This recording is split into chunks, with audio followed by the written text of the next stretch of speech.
Donc, bonjour, c'est un plaisir de vous avoir ici aujourd'hui. Est-ce que vous pourriez vous présenter rapidement et nous dire un peu qu'est-ce que vous faites ces temps-ci dans votre laboratoire? Oui, alors, je suis Mathieu Pelletier-Galarno. Là, je suis d'abord et avant tout médecin spécialiste en médecine nucléaire où je pratique la médecine à l'Institut de cardiologie de Montréal.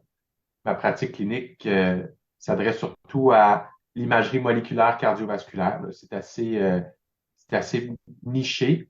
Je suis clinicien-chercheur, boursier du FRQS, là, clinicien-chercheur. Donc, je partage mon temps entre la recherche et la clinique, là, à peu près 50%, 50%. Le 50% que je passe en recherche, ben, ça suit un peu ce que je fais en clinique, là. Donc, les applications, c'est surtout l'imagerie moléculaire cardiovasculaire, là. C'est surtout la TEP cardiaque, les différents aspects de la TEP cardiaque, que ce soit des études très, très cliniques, très appliquées ou des études avec des nouveaux traceurs. On touche un peu à tout. On va même dans les études avec animaux, avec Mhm. notre nouvelle caméra, le TEP, micro-TEP. Mais donc, en cardiologie nucléaire, si on veut, on touche un peu à tout là, dans ce domaine-là. J'étais curieuse de savoir, personnellement, moi j'utilise aussi la TEP, mais dans le cerveau. C'est quoi la différence entre faire de la TEP dans le cœur et dans le cerveau en termes de traceurs, puis comment ils vont s'accrocher aux protéines et tout? Les mécanismes tu sais, d'un traceur, c'est la même chose. D'ailleurs, il y a des traceurs qui sont utilisés et dans les applications neurologiques et dans les applications cardiaques. Par exemple, les traceurs de plaques amyloïdes qui sont Mhm. utilisés euh, dans le cerveau. Puis on peut les utiliser dans le cœur aussi pour imager les plaques qui sont Ah. présentes dans d'autres maladies. Par exemple, l'amyloïdose cardiaque, qui n'est pas du tout une maladie neurodégénérative, qui est plutôt une maladie euh, où il y a des accumulations de protéines anormales dans le cœur liées au vieillissement normal ou au vieillissement pathologique. Ben, on va pouvoir imager avec ces mêmes traceurs-là. Donc, les traceurs en bout de ligne, souvent, sont les mêmes qu'on peut récupérer pour d'autres applications. Dans la clinique, je vous dirais que 99% des applications, ça reste le FDG, mais il y a des centaines de traceurs qui sont testés dans le cœur. Il y a beaucoup de chevauchement entre ce qui est utilisé en neuro puis euh, en cardiovasculaire. C'est super intéressant. Maintenant qu'on connaît un peu plus ce que vous faites en ce moment, on va prendre un petit retour sur le passé. Donc, Oui. qu'est-ce qui vous a donné envie de poursuivre une carrière en recherche? Qu'est-ce qui vous a inspiré à faire cette décision? Ouais, je pense qu'il y a vraiment deux volets il y a deux moments là, dans mon cheminement. D'abord, moi, j'ai commencé mes études universitaires en physique mathématique. Donc, j'étais pas du tout dans le domaine de la santé. Puis quand j'étais dans ce domaine-là, une carrière académique, ça allait un peu de soi parce qu'il n'y avait pas beaucoup d'autres options qui s'offraient à nous. Fait que moi, quand j'ai commencé mon baccalauréat, déjà, je me voyais faire une carrière académique. Puis ça représentait une espèce d'idéal aussi quand on étudiait dans ces domaines-là de sciences très, très fondamentales. J'ai ensuite fait un stage en physique des particules à l'Université Stanford, en Californie. Puis là, je me suis rendu compte que la recherche pour la recherche, le pur, là, c'était peut-être pas ce qui m'allumait le plus. Il me manquait quelque chose, un côté plutôt appliqué.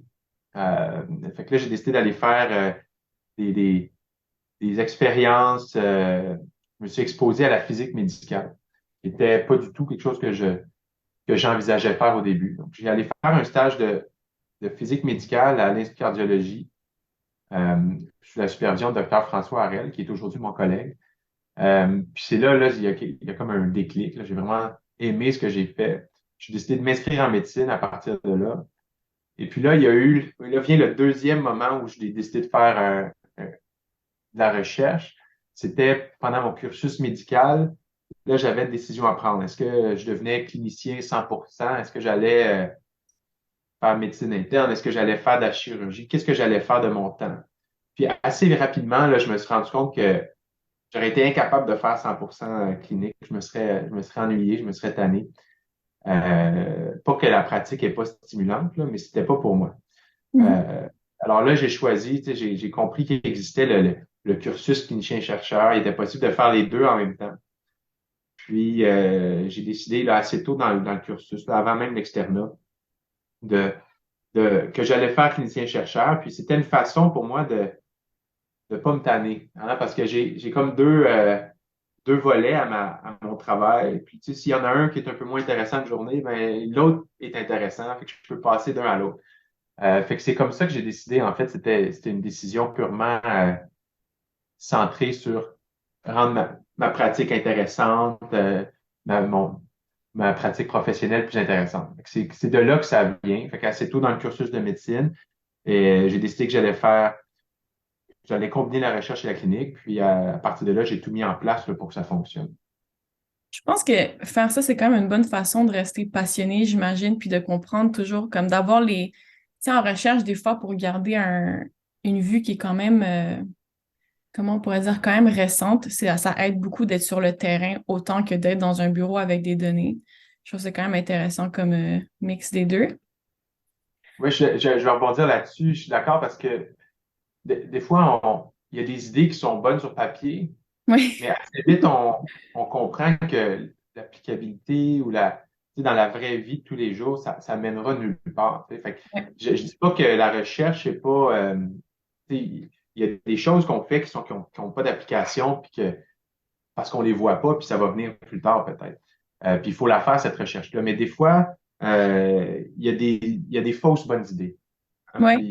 Puis j'ai l'impression en ayant un pied dans la clinique, puis en voyant les limites, puis comment ça fonctionne, tout ça, on peut facilement, ou plus facilement, je dirais, euh, voir venir les fausses bonnes idées. Je pense que c'est un vraiment bon point, surtout de nos jours qu'on est tellement dans la théorie puis dans l'abstrait que des fois, c'est le fun d'avoir, pas le fun, mais c'est nécessaire d'avoir justement un aspect plus pratique. Euh, Est-ce que maintenant qu'on est quand même dans le passé un petit peu, est-ce que vous pourriez nous décrire, je pense que vous l'avez fait quand même un peu votre trajectoire de carrière, puis est-ce qu'il y a eu des moments qui étaient plus importants, informatifs que d'autres? Ben, j'ai mentionné tantôt mon stage aux États-Unis en physique des particules. Là. Ça a été vraiment un moment charnière où j'ai carrément changé la direction de mon parcours académique. Je dirais qu'il y a un autre moment qui est venu après. Là, donc, quand on est étudiant en médecine, après les 5 années de doctorat, on doit choisir notre lieu de résidence. Là. C'est le processus qui s'appelle les CARMS. Ouais.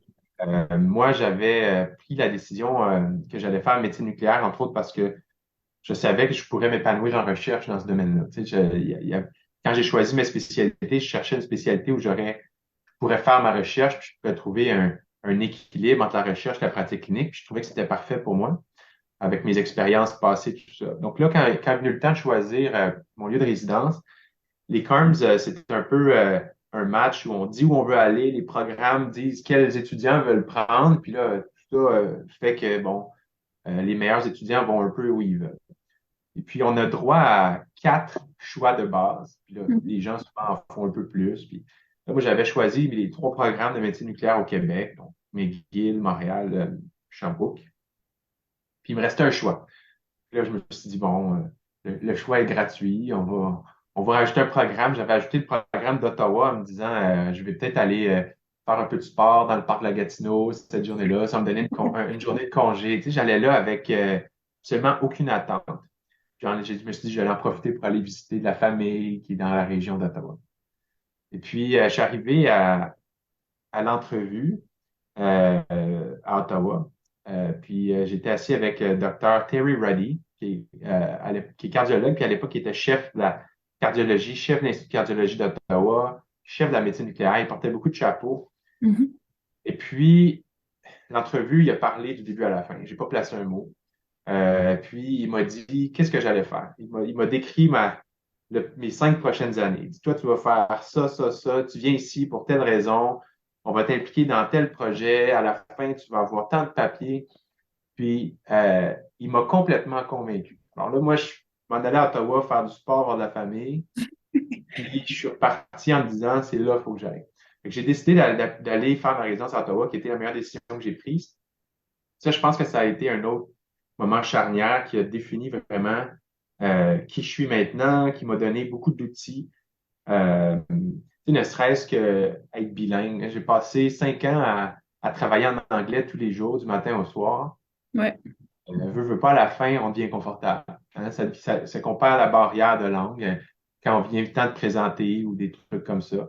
Puis j'ai rencontré plein de mentors avec qui je collabore encore aujourd'hui. Fait que ça a été, je pense, un moment charnière avec celui dont je parlais avant, mon stage en physique des particules. Là, c'est les deux moments qui ont un peu dirigé là, ma carrière. Vous avez mentionné plusieurs mentors. Est-ce que vous pourriez parler un peu plus de ça? Donc, qui ont été vos mentors, puis qu'est-ce que vous valorisez le plus dans votre relation avec eux? Qu'est-ce que vous avez appris qui était vraiment quelque chose d'important? C'est c'est vraiment un aspect central de mon parcours. À chaque étape, j'ai eu un mentor important qui m'a apporté quelque chose de différent. J'ai rencontré Dr. Ariel qui m'a introduit là, à la physique, pas à la physique, mais à la médecine nucléaire, puis à la recherche clinique. Fait que ça a été un premier mentor qui a été très important, qui est aujourd'hui un collègue. Donc, la relation s'est formée. Euh, Ensuite de ça, j'ai mentionné Dr. Reddy, mais à Ottawa, j'ai rencontré d'autres mentors. Tu sais, par exemple, j'ai rencontré Dr. Lionel Zukier, qui est un radiologue qui est maintenant à New York. Lui, il a été extrêmement patient avec moi. On a écrit beaucoup ensemble, puis j'ai appris à écrire avec lui. C'est lui, ce que j'ai reçu de lui, c'est j'ai appris à écrire le langage scientifique. Ça a été si on veut, un apprentissage là, qui va me servir toute ma vie, évidemment. J'ai rencontré après, dans mon parcours, j'ai fait un fellowship au Mass General à Boston, un fellowship en recherche. J'ai rencontré deux personnes clés là-bas. Euh, Dr. Georges Elfakri, qui était le directeur du labo. Puis là, quand je dis labo, là, c'est gigantesque. Hein. C'est, tu sais, c'est des centaines de personnes. Là. Ça n'a rien à voir avec ce que je fais, moi, au quotidien. Mais avec lui, j'ai appris beaucoup sur comment rédiger des grants. J'ai appris beaucoup sur l'administration de la recherche. Fait qu'il m'a apporté ça. Puis un autre mentor que j'ai rencontré à Boston, Nat Alpert, qui est je sais pas quel âge il doit avoir 90 ans aujourd'hui. Là. Fait que quand je l'ai rencontré, il était pas jeune non plus. Lui, là, il avait toute l'expérience. C'était un vrai scientifique. Lui, là, c'était un physicien. Il avait fait des contributions immenses. Puis il m'a appris là, à avoir une certaine rigueur, puis à tout comprendre ce qui se passe, là, à tourner chaque pierre. Puis si je prends du recul un peu, puis je pense à tous les mentors que j'ai eus, ils m'ont vraiment tout apporté quelque chose de différents à des moments clés. Puis aujourd'hui, ben, j'ai gardé des excellents contacts avec toutes ces personnes-là. J'écris régulièrement à mes mentors. Des fois, c'est dans l'espèce de relation mentor-mentoré, mais la plupart du temps, maintenant, c'est comme collègue. Fait que les relations, j'ai reçu beaucoup. Puis aujourd'hui, ben, ça devient des relations un peu plus équilibrées où c'est donnant-donnant un peu plus. Ouais. Mais ça m'amène justement à la prochaine question que vous avez quand même touché un peu. Est-ce que vous avez toujours des mentors à ce stage plus avancé de votre carrière? Ouais, je pense que c'est nécessaire là, de s'entourer de personnes avec différents niveaux de seniorité euh, parce qu'on ne sait pas tout de tout. Donc encore aujourd'hui, j'ai des mentors. C'est sûr que la relation est moins claire et unidirectionnelle que lorsqu'on est étudiant et junior, mais encore aujourd'hui, j'apprends énormément de tous les mentors que j'ai mentionnés, que je continue, avec qui je continue à discuter. Puis c'est ajouter d'autres personnes. Par exemple, je m'implique de plus en plus dans les sociétés savantes. Euh, je fais partie de board, de groupes de rédaction, tout ça, mais euh, on s'approche de personnes un peu plus seniors pour comprendre comment naviguer dans ces grosses sociétés-là. Donc, ça reste aujourd'hui, je pense, très, très important, même si la forme de la relation, le format a changé. Je pense que ça reste très important. Ouais. Ouais, je pense que ça devient éventuellement, quand on n'est plus autant en training, ça devient beaucoup une collaboration plus qu'une formation. Donc, ça devient quand même intéressant. Ce serait le fun de savoir quel genre de mentor est-ce que vous diriez que vous êtes? C'est une question assez... Oui, c'est une bonne question. Je pense que je te dirais d'abord que je suis un mentor qui répond au courriel, Ouais. contrairement Ça, à c'est toujours plusieurs le fun. mentors. Mais plus sérieusement, j'essaie de, comme je disais, ça a tellement été important pour moi, les mentors. Puis ce qui est drôle, c'est que je m'en rendais pas compte hein, au moment où je le faisais. C'est vraiment rétrospectivement quand il pense, ça a tellement été important pour moi que j'essaie encore j'essaie aujourd'hui d'émuler un peu ce que j'ai apprécié des mentors. Tu sais, je vais chercher un peu le meilleur de tous. Fait que, tu sais, j'ai l'impression que, et peut-être que mes étudiants ne diront pas la même chose, mais moi, j'ai l'impression que je suis un mentor d'abord qui encourage beaucoup les étudiants à se pousser et à se dépasser. Puis, tu sais, j'essaie de les impliquer dans chacune des étapes des projets. Je fais pas de micromanagement, là. Je délègue beaucoup. Puis ça, c'est pas pour me sauver du travail parce qu'en bout de ligne, ça me fait travailler plus fort. C'est Mhm. vraiment parce que j'ai l'impression qu'ils vont pouvoir aller chercher plus d'apprentissage comme ça, puis aller chercher plus d'outils. Tu sais, par exemple, j'ai des étudiants qui commencent cet été j'ai quelques étudiants qui commencent cet été, puis plutôt que de leur donner un projet tout fait, clé en main, je les force à rédiger un protocole de recherche que je sais qu'il va falloir faire beaucoup de ping-pong puis de versions là, du document Word avant que ce soit envoyé. Ce serait beaucoup plus facile pour moi de l'écrire en un jet, puis de le soumettre, puis de leur donner des données toutes prêtes. Mais j'ai l'impression qu'ils vont aller chercher moins d'apprentissage. Fait que de ce côté-là, j'ai l'impression que je suis un peu plus... j'essaie de donner beaucoup. Puis, je suis aussi quelqu'un qui est très accessible. Là. C'est vrai, je réponds à mes courriels, mais aussi je crée un environnement où les gens sont pas gênés de partager leurs bons coups, leurs moins bons coups, puis venir chercher des conseils. Puis c'est certain que quand j'identifie des étudiants qui veulent vraiment faire une carrière académique, que c'est vraiment ça qu'ils veulent faire, là, je vais prendre le temps de m'asseoir avec eux, on va discuter euh, qu'est-ce qu'ils pourraient faire un plan vraiment là, 3, 5 ans pour mettre les choses en place, pour mettre les chances de leur côté. Puis je fais ça sans arrière-pensée de me dire, je vais pouvoir profiter du talent de ces étudiants-là dans mon labo. Non, je les encourage à aller voir ailleurs. Fait que c'est vraiment de cette manière-là, je pense que, en tout cas, j'essaie d'aider mes mentorés, on va dire. Ouais. Mais c'est quand même, je vois quand même beaucoup de l'importance sur la communication puis le transfert de connaissances qui est vraiment bien de pas garder tout ça pour soi puis de c'est Oui, oui, tout à fait. on vous parlez quand même d'étudiants qui ont peut-être plus d'ambition, moins d'ambition ou des trucs de recherche qui vous intéressent plus ou moins. Qu'est-ce qui, en ce moment, vous passionne le plus ou vous excite le plus dans votre carrière? Ça peut être un sujet, une méthode, comme vous pouvez prendre en dire. Ouais, je te dirais, là, ça, ça a du bon et du mauvais, là, mais Ouais. ce qui me passionne le plus disons, dans ma recherche, c'est toujours le projet que je suis en train d'imaginer. C'est toujours le projet à venir. Alors, moi, il n'y a rien que j'aime plus dans la recherche que de prendre une idée. Des fois, j'ai des idées comme ça qui apparaissent, puis, puis de les convertir en protocole de recherche bien structuré qui va pouvoir répondre à la question que je me pose, puis convaincre les gens que c'est une bonne idée, écrire des demandes de fonds. Moi, c'est vraiment là, cette partie-là des projets là, qui m'excite le plus.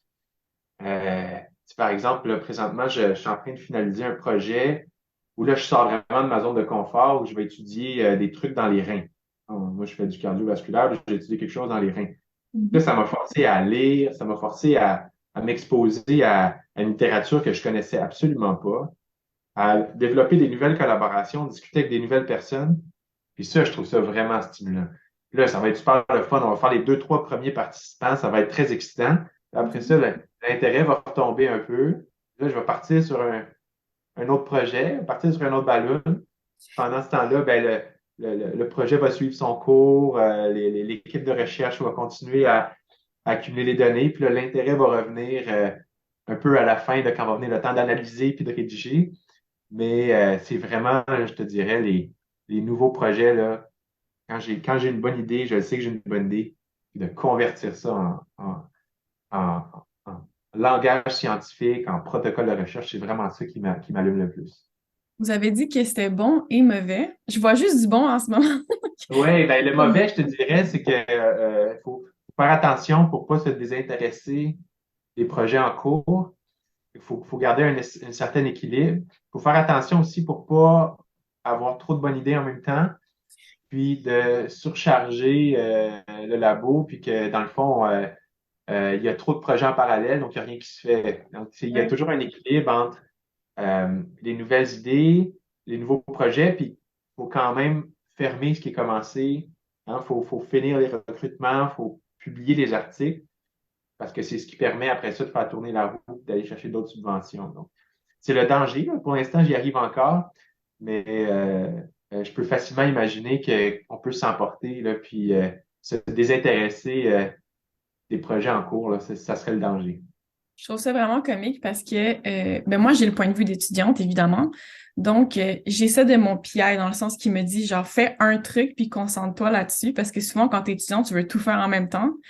Puis je trouve ça drôle qu'il y a aussi les directeurs de labo qui ont ce problème-là peut-être aussi. Donc, c'est quand même le fun de voir que ça vient des deux côtés. Ouais, peut-être qu'on a besoin de mentors pour nous dire justement de faire une chose à la fois encore. Ouais.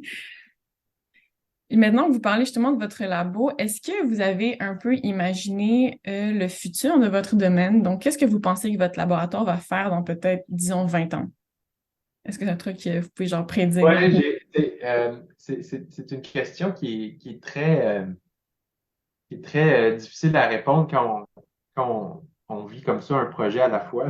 Euh, Tu sais, je dirais, moi, je me vois pas avoir, premièrement, je me vois pas développer mon laboratoire pour me retrouver dans une espèce de truc gigantesque, un gros paquebot comme j'ai vécu quand j'étais à Boston. Mhm. Tu sais, je veux garder quelque chose de relativement petit, euh, où je reste très impliqué dans les projets et dans la science et je ne deviens pas un administrateur. Ça, c'est quelque chose que je veux éviter à tout prix, là. Fait que tu sais, à moyen long terme, je vois que mon labo, là, j'ai atteint une espèce de vitesse de croisière, j'ai bâti une équipe. Je trouve que j'ai un bon ratio tu sais, administration, recherche. Euh, je reste, à cause de ça, je reste très accessible. Je peux m'impliquer, tu sais, je peux être présent quand c'est nécessaire.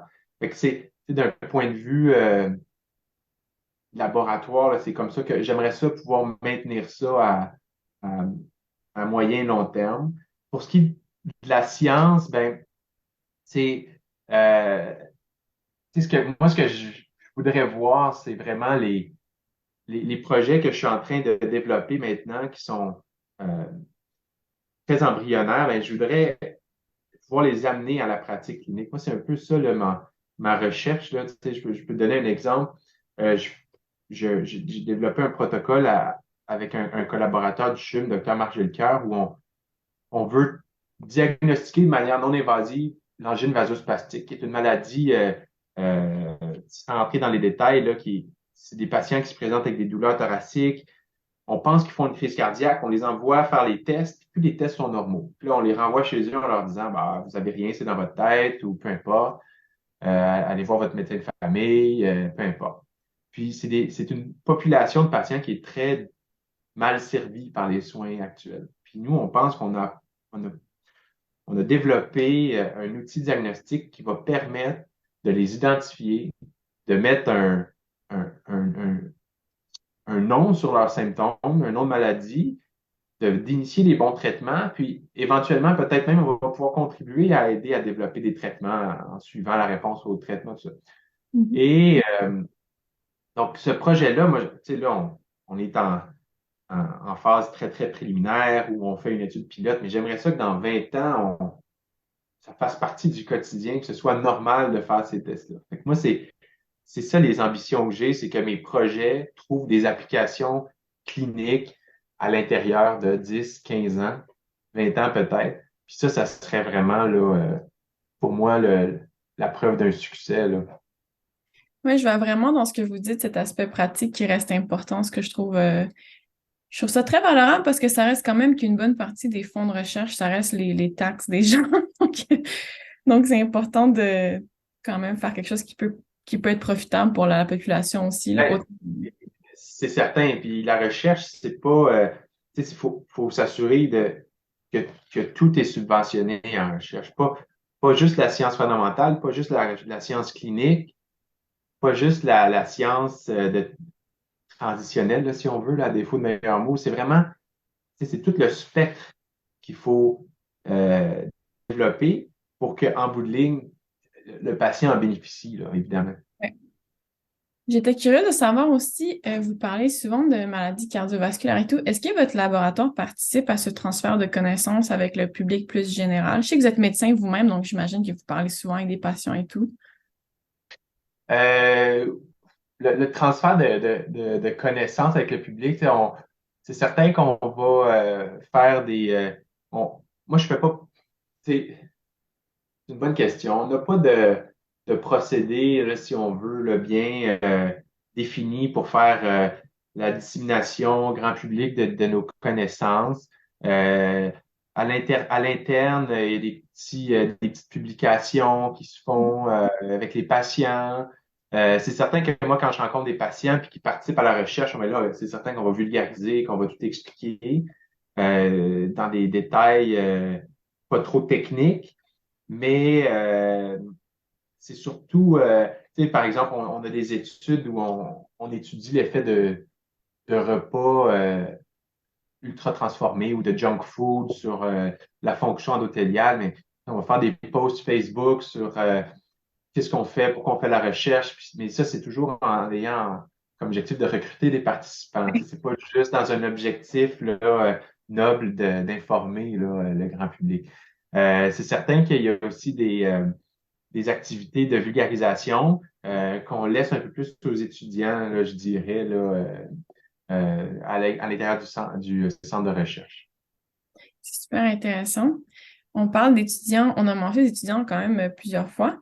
Est-ce que vous avez un conseil à donner à des jeunes étudiants qui veulent devenir professeurs ou travailler dans le domaine académique?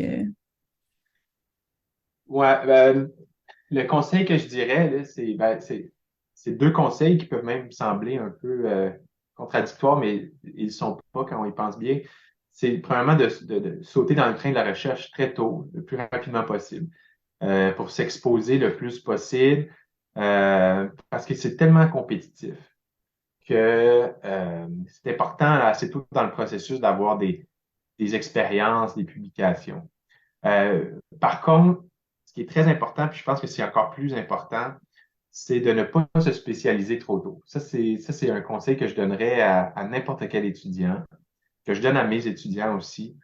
Faut pas devenir des mini-spécialistes ou se surspécialiser très tôt. Je pense qu'il faut s'exposer le plus possible à différents domaines de la recherche, à différentes méthodes.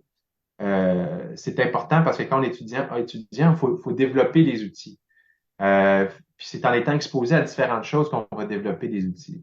Il y a le concept de généraliste versus spécialiste. Puis là, je parle pas des médecins, là, je parle dans la vie en général, il y a un concept là, où il y a la vie devient de plus en plus surspécialisée. Tout le monde est un surspécialiste. Puis là, on se rend compte on perd la vue du généraliste qui, lui, peut prendre, par exemple, une solution dans un autre domaine, puis l'appliquer dans son domaine, puis trouver une solution qu'un surspécialiste ne pourra pas imaginer. Tu sais, je lisais un livre récemment qui s'appelle Range de David Epstein. Je ne sais pas si tu as eu la chance de le lire. Moi, je le recommande à tous les étudiants euh, qui parlent de ça, justement, là, la surspécialisation. Il va en parler tant dans le sport que dans la science, là. Mais le message, c'est vraiment, il faut se spécialiser le plus tard possible parce que en s'exposant à 1 million de trucs, on va chercher, on remplit notre boîte à outils. Puis après, quand on devient le spécialiste, on peut utiliser ces outils-là. Puis on pense différemment. Tu sais, think outside the box, là, comme ils disent, là, c'est un peu ça. Fait que deux conseils, d'embarquer tôt, mais de ne pas se spécialiser trop tôt. Ouais, c'est vraiment intéressant. J'aurais pensé le contraire, pas vous mentir. J'aurais pensé que plus on se spécialise, plus, par exemple, notre apport a de la valeur. Mais ce que vous dites fait beaucoup de sens, que quand on est spécialiste dans quelque chose, c'est très dur de sortir justement de ce domaine puis de voir plus global.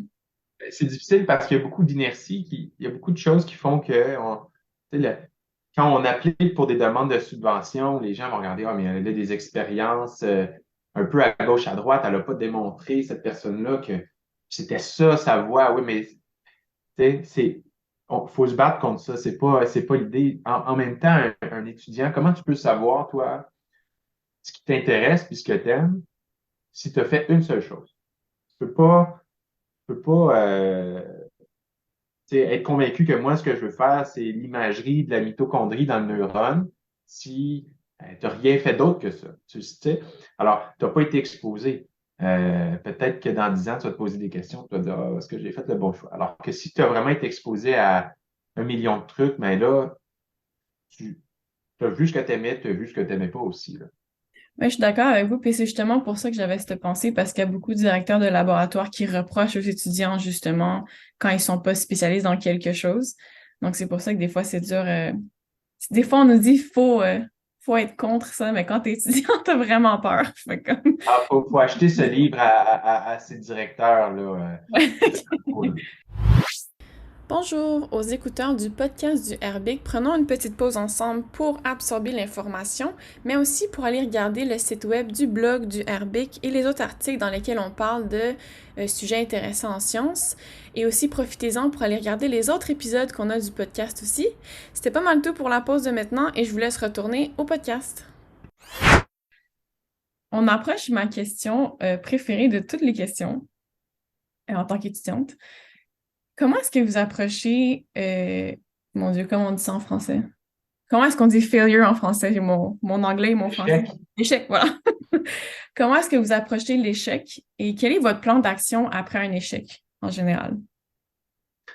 Euh, moi, j'aime pas beaucoup ce mot-là, échec, parce que le failure, je trouve que c'est moins péjoratif aussi, là, mais l'idée, c'est que ça fait partie du quotidien Oui. académique, l'échec. On peut pas l'éviter, là, ça fait partie. Là. Il y a un article qu'on soumet, les chances sont qu'il soit refusé, quelques fois avant qu'il soit accepté. D'ailleurs, s'il est accepté du premier coup, on peut même se poser la question, est-ce qu'on a été assez ambitieux dans le journal, dans le choix du journal? Quand on pense au taux de succès des subventions, là, des IRSC, tout ça, on parle de 10-15 Il faut comprendre que 95 des gens qui soumettent des projets, c'est des bonnes idées, c'est des gens intelligents. Donc, la majorité des gens vivent des échecs la majorité du temps. Alors, faut pas. Moi, mon approche par rapport à ça, c'est que je vis pas ça comme des échecs. Je vois ça comme la norme. Mes étudiants publient des articles, je leur explique qu'il va y avoir deux, trois refus avant qu'on se retrouve, puis que le processus ça va prendre 1 an avant que le papier soit accepté, puis c'est normal. Quand on s'y attend, on ne vit pas ça comme un échec. Et la pire chose qui peut arriver, c'est de prendre personnel les échecs, puis quand on a des succès, ben, qu'on soit soulagé. Tu sais, moi, c'est pas la bonne approche. Ce qu'il faut faire, c'est être heureux, puis content, puis célébrer quand on a des succès. Puis quand on a des échecs, ben, c'est comme on s'y attendait. Hein, on était prêt, puis on va rebondir là-dessus. Bon, c'est sûr qu'il y a des exceptions, puis il y a des fois où on peut être très déçu. On avait fondé beaucoup d'espoir. Ben là, ça fait plusieurs échecs en ligne. Là, ça commence à miner un peu le. Mais quand on est impliqué aussi dans le processus de révision de grant, le processus de révision d'articles, tout ça, on se rend vite compte qu'il y a beaucoup de subjectivité dans tout ça. Hein. C'est vraiment un système imparfait. Et quand on est conscient de ça, ben, c'est plus facile de se détacher et de pas prendre les choses personnelles. Fait que si on célèbre les succès puis on rebondit sur les échecs, c'est plus facile que de faire l'inverse. Mais vous avez vraiment raison que le mot échec a vraiment une connotation négative. Puis je pense qu'on a perdu cette perspective de voir un échec comme un apprentissage plus qu'un échec, justement. Mais après, comme vous dites, quand on en enligne plusieurs, un après l'autre, ça devient très difficile de ne pas le prendre personnel, mais il faut, d'où pourquoi j'aime souvent, on va dire que le domaine académique va vraiment nous permettre de développer, comme on dit en anglais, un thick skin. Donc, t'es moins affecté par certains trucs. Est-ce que vous avez un plan d'action en particulier quand vous ressentez ou quand vous vivez un échec entre quotation? Ben, tu sais, le plan d'action est toujours d'avance parce que quand je Ouais. soumets quelque chose, je suis toujours prêt à l'éventualité où ce soit refusé. Quand je soumets un article à un journal, j'ai déjà un deuxième journal en tête pour rebondir. Je suis déjà prêt. Quand le grant est soumis, tu sais, on sait très bien qu'un grant aux IRSC, il faut le soumettre 2, 3 fois pour qu'il soit accepté. Fait qu'on est prêt à ça. Fait qu'on le soumet avant d'être. Tu sais, si on veut faire l'étude dans 1 an et demi, on le soumet là. Tu sais, c'est un peu comme ça qu'on les anticipe. C'est pas tant réagir que d'anticiper, je dirais. Ça fait du sens. On a parlé un petit peu du futur de votre domaine. Est-ce que vous envisagez quelques défis dans le futur, dans votre domaine ou en sciences en général? Ben, ça revient peut-être à ce que je disais avec la surspécialisation, là. Tu sais, on voit que dans mon domaine, c'est un peu comme ça aussi, là. On se retrouve dans des espèces de silos où chaque personne fait son petit truc surspécialisé en parallèle, sans vraiment voir ce qui se fait à côté, sans vraiment communiquer. Puis, c'est c'est pas la bonne approche parce qu'après ça, on a une espèce d'approche dogmatique où on va défendre notre domaine, et surtout en médecine, parce qu'associé à ça vient des considérations pécuniaires, là, surtout pour euh, un peu moins vrai au Québec, mais c'est très vrai en Amérique du Nord où faut défendre un peu notre, les Anglais diraient notre turf, là, défendre notre territoire parce que dans le fond, c'est ça qui nous permet d'avoir un revenu aussi. Euh, Puis, ben, en sciences fondamentales, tu sais, les gens poussent vraiment creux, mais sans savoir ce que l'autre fait à côté. Moi, je pense on passe à côté de beaucoup d'opportunités de combiner des forces pour avancer plus rapidement. On passe à côté de beaucoup d'opportunités de synergie en faisant ça. Puis, c'est certain que tu sais, avoir l'état des choses, ça va juste en s'empirant, là. Alors, je pense que ça va être un défi de s'ouvrir un peu à ce qui se fait à côté, là. Est-ce que vous pensez, ça c'est une question plus, disons, profonde, mais est-ce que vous pensez que cette surspécialisation nous empêche un petit peu quand même d'être créatifs en termes de méthode? Ah, très certainement, tu sais, ça nous empêche tu c'est-à-dire que c'est l'analogie, on a moins d'outils là, dans notre coffre à outils. Donc, on approche un problème toujours de la même façon. On approche on a un problème, on a une question pour un projet de recherche, on va utiliser toujours une méthodologie similaire, alors qu'il y a peut-être des méthodologies plus efficaces ou différentes qui permettraient de répondre à la même question, mais qui sont utilisées dans d'autres domaines. Hein? Ça fait que c'est certain que euh, on aime faire les choses dans lesquelles on est confortable, où on se sent compétent, puis ça fait qu'on finit par toujours faire la même chose ou des choses similaires. Puis on passe à côté je pense, d'opportunités là, d'être plus efficace ou de répondre à des questions de manière différente. Non, c'est vraiment des bons points que je vais y réfléchir probablement dans le futur quand je vais commencer à faire autre chose aussi. Bref, si on sort un peu de tout ce qui est la recherche et tout, comment est-ce que vous diriez que vous balancez votre travail et votre vie personnelle? Puis, est-ce que ça l'a changé à travers votre carrière? Puis, comment est-ce que ça l'a changé? Ben ça, c'est une question qu'on me pose souvent parce que je suis très, très occupé. Là. Tu sais, d'un côté, j'ai mon travail de clinicien, médecin spécialiste. D'un autre, j'ai mon chapeau de chercheur qui doit produire autant qu'un chercheur à temps plein, essentiellement. Là. Tu sais, il faut que j'ai mes grants, il faut que j'ai mes papiers. Euh, puis de l'autre côté, j'ai ma vie familiale qui est très, très chargée aussi. Moi, j'ai 4 enfants, j'ai 4 filles. Oui, Euh, OK. 10, 7 et j'ai eu des jumelles de 4 ans, là. Quand j'ai eu mes jumelles, j'ai doublé le nombre d'enfants, là. Ça a vraiment été un moment charnière. Fait que, tu sais, je suis un peu un funambule à travers tout ça où j'essaie de balancer travail, famille. Euh, Fait que, tu sais, moi, je pense que pour y arriver, il y a vraiment deux mots-clés, là. C'est l'efficacité puis l'organisation, là. Je suis quelqu'un qui est extrêmement efficace. Si je m'assois pour faire quelque chose, je le fais bien du premier coup parce que je peux pas me permettre de le faire 4 fois.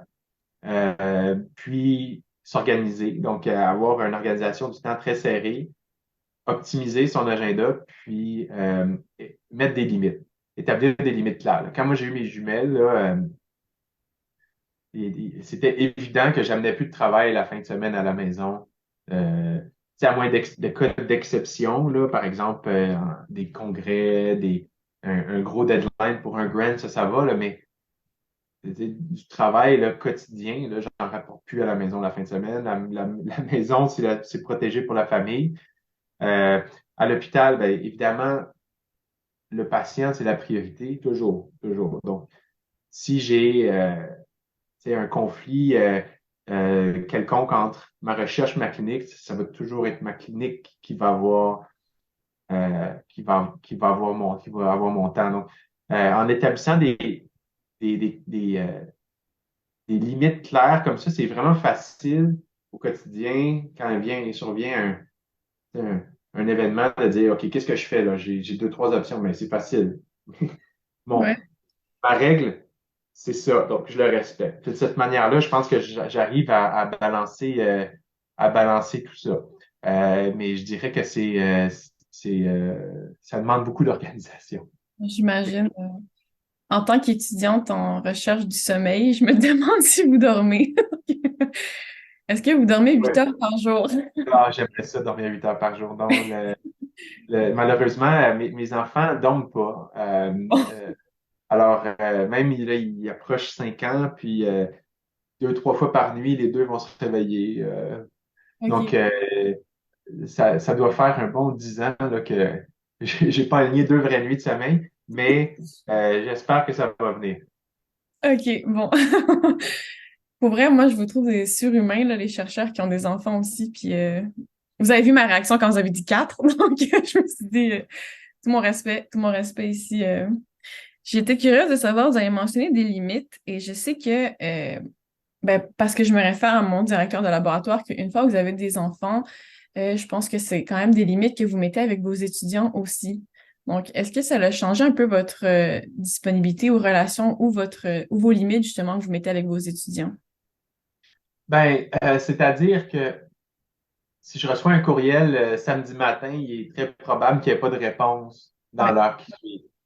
Je disais tantôt à la blague là, que je répondais au courriel, là, c'est vrai. Là. Si on me donne un article, un étudiant m'envoie un manuscrit à réviser, ben, ça va être fait le lundi matin, ça va pas être fait la fin de semaine maintenant. Fait que mais je reste tout à fait disponible. C'est juste qu'il va y avoir Ouais.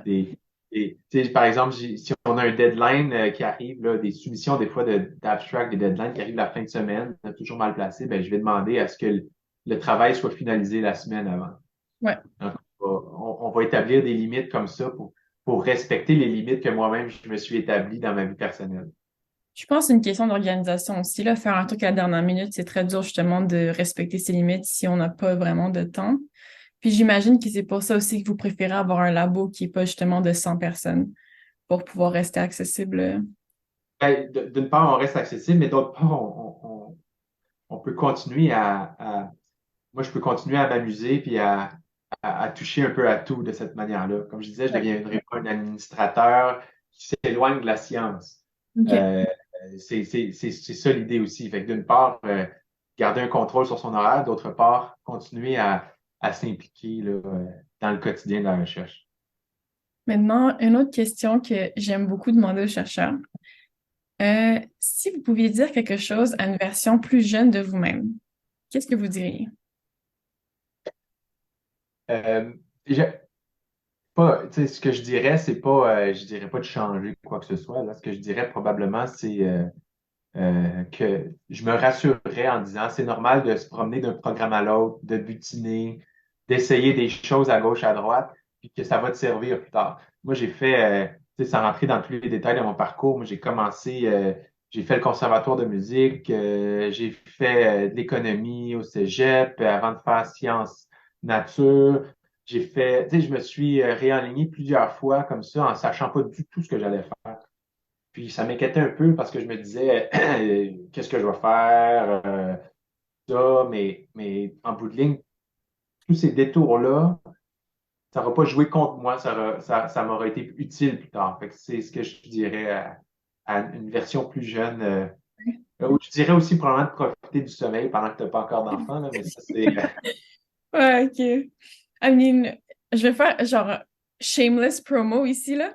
J'ai fait un podcast sur le sommeil, je vous le recommande, mais je pense que vous inquiétez plus qu'autre chose. Donc peut-être peut-être le regarder en mettant d'eau dans votre vin, là. Ouais, c'est bon. Je suis curieuse de savoir quel instrument que vous jouez. Euh, à l'époque, je faisais du saxophone. Ah, Puis, mais j'ai arrêté aujourd'hui. Puis là, pour le plaisir, là, je fais surtout du piano maintenant, là, mais de manière très, très c'est pour le plaisir, là. Il OK. n'y a pas de il y a pas de concerto à venir, là. Il n'y a plus de concert, OK. Ah. Tête occupée, non, vous sort un piano. C'est vrai.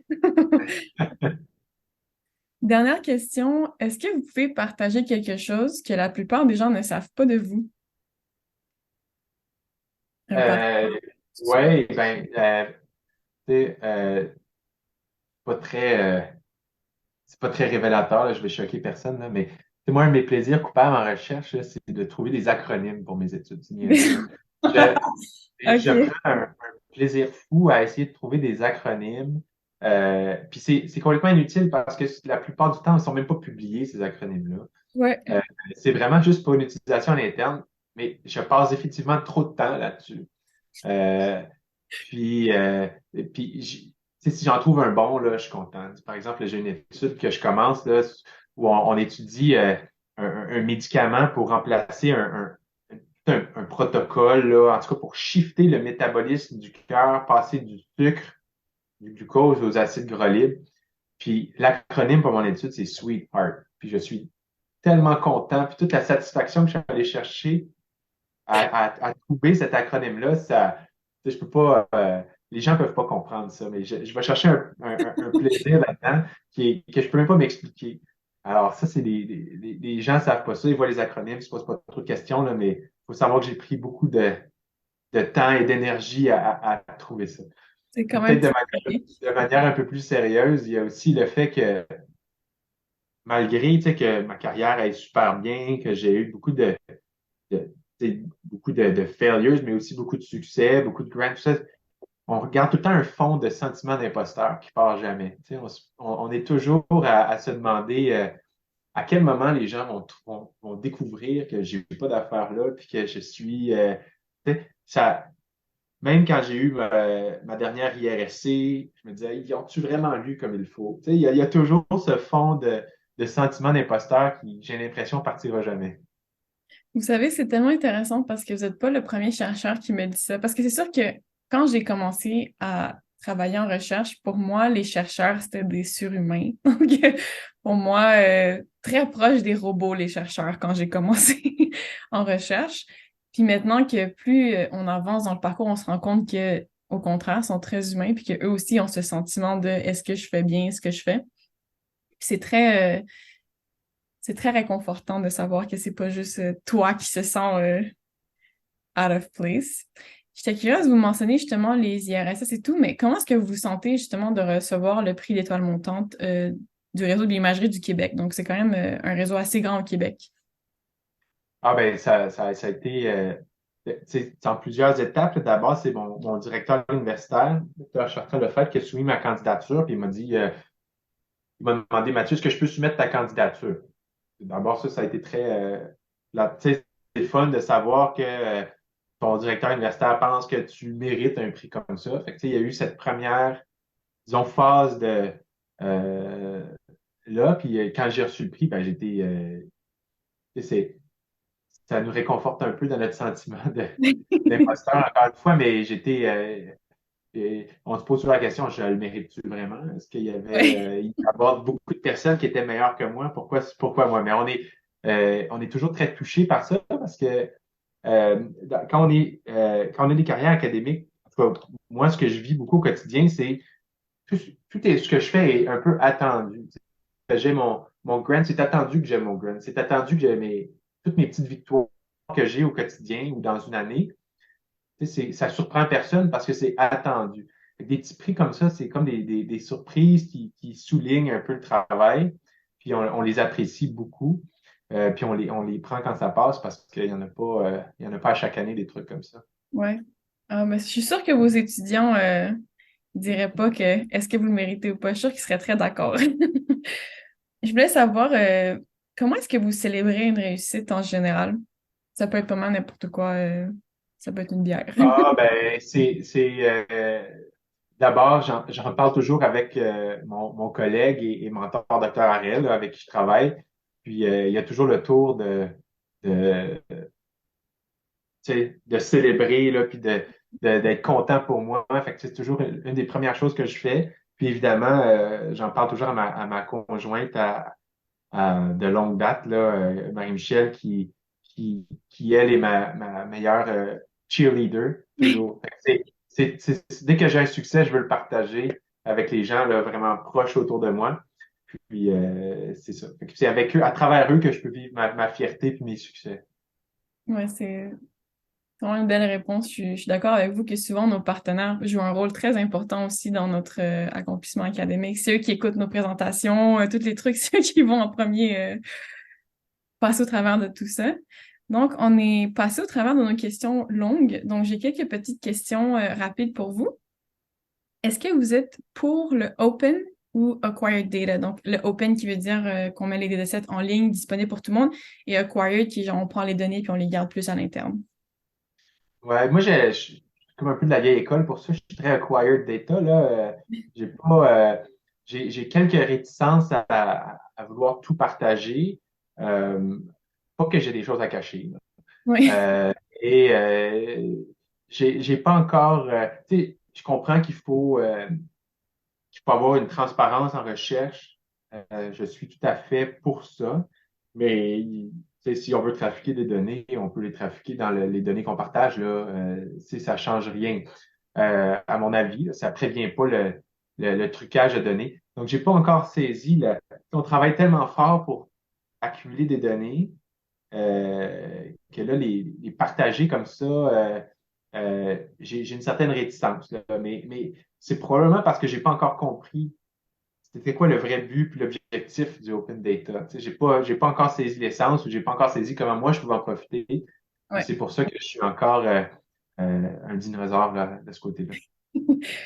Bon, c'est le premier point qu'on a une opinion différente. C'est pas grave. Je suis ouvert, hein, tu pourras me convaincre. Ben, de toute façon, moi, je comprends pas non plus à 100%. Puis je vois aussi comme on dit en anglais, les pitfalls du open data. Mais après, moi, je trouve que la science et la transparence, c'est un truc qui devrait toujours être ensemble. Et comme vous dites, des fois, tu sais, avec le open data, ce qui est dur, c'est que comment partager des données, c'est un processus très, très, très rigoureux. C'est beaucoup de temps qu'on met dessus, puis c'est pas toujours profitable. Donc, c'est sûr que c'est un gros move. Bref. Est-ce que vous vous considérez plus extraverti ou introverti?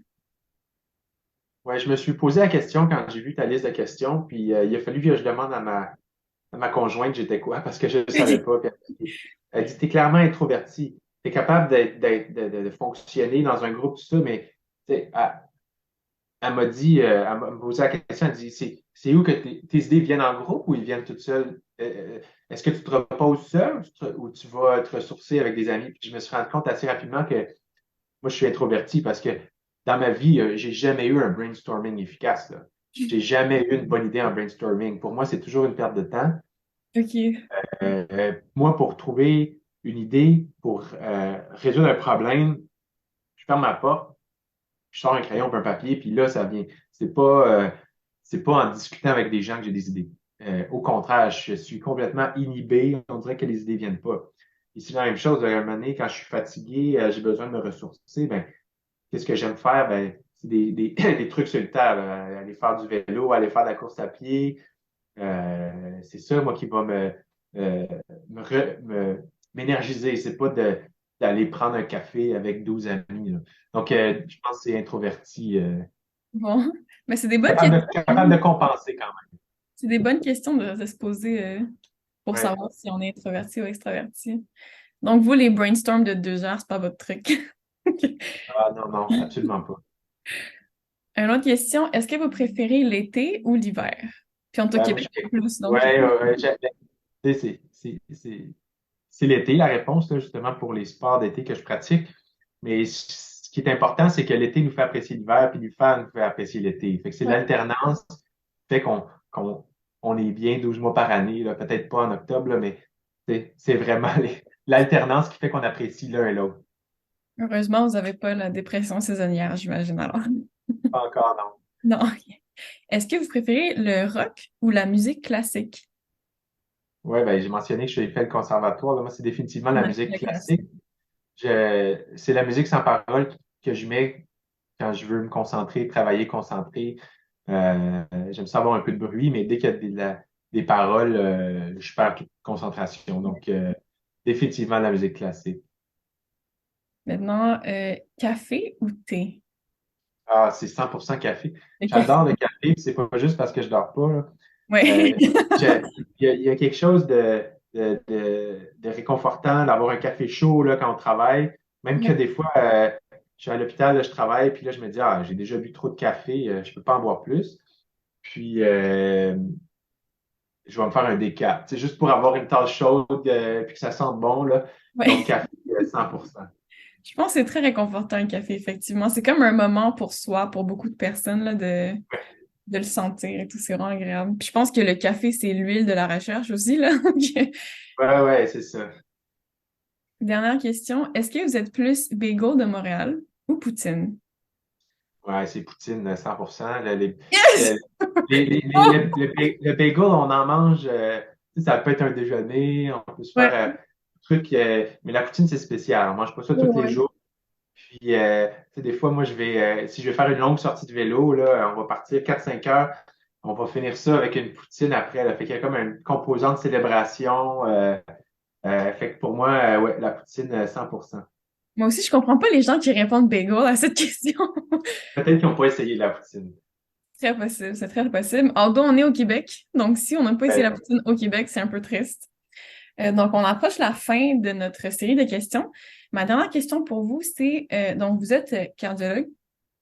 Est-ce que vous avez... non, mais spécialiste en médecine nucléaire. Pardon, pardon, oui. Mais vous étudiez le cœur, c'est ça? Oui.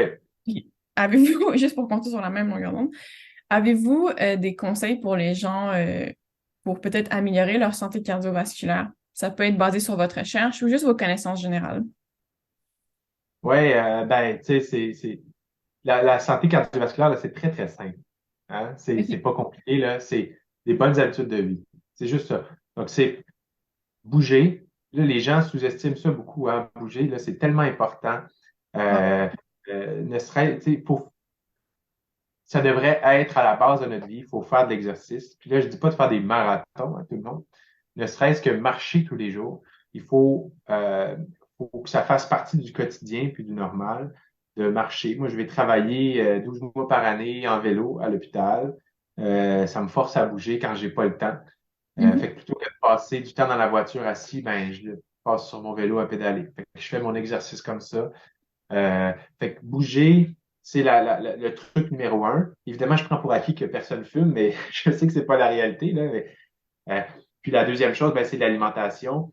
Puis, tu sais, on, on sait très bien que le sucre, c'est du poison, là. Puis les gras transformés, tout ça.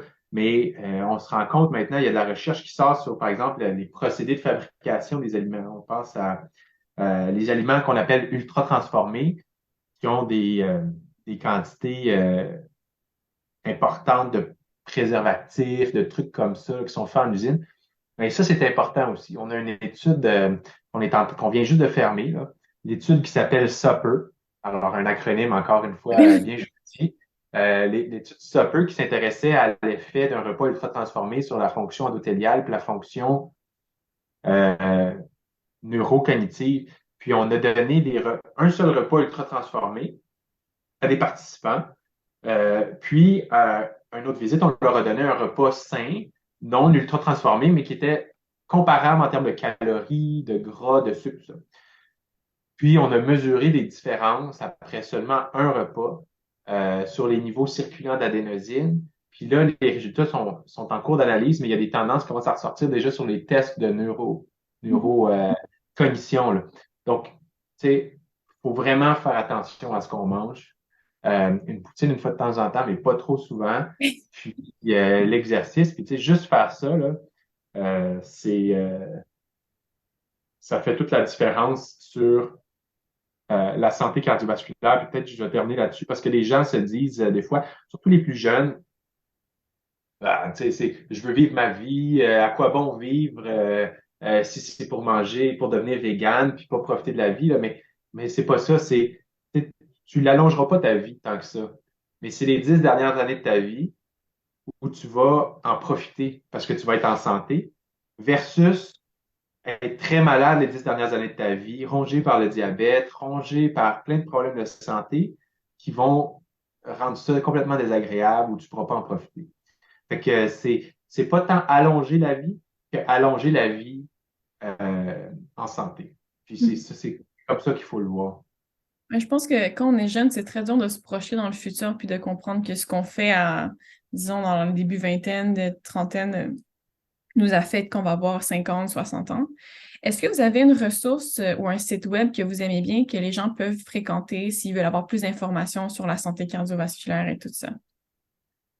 Ah mon Dieu, bonne question. J'ai pas de. Je sais que les livres de docteur Junot de l'Institut de cardiologie là, qui a publié là, sont super intéressants, puis très bien vulgarisés. Là. C'est très accessible sur les habitudes de vie, tout ça. Donc ça serait probablement une première lecture parce il y a des choses qu'on fait, qu'on pense qui sont inoffensives, mais qu'il faudrait peut-être diminuer ou faire attention. Lui, il va toujours dire il y a, je pense que c'est il y a trois aspects là qu'il faut. C'est l'alimentation, l'exercice, l'alcool et le tabac. C'est comme les trois choses, puis il y a personne qui est parfait dans ces trois sphères-là, mais il faut essayer d'optimiser, puis d'optimiser l'alimentation, minimiser l'alcool, faire de l'exercice, tout ça, puis il va donner des trucs, puis il va vulgariser autour de ça. Là.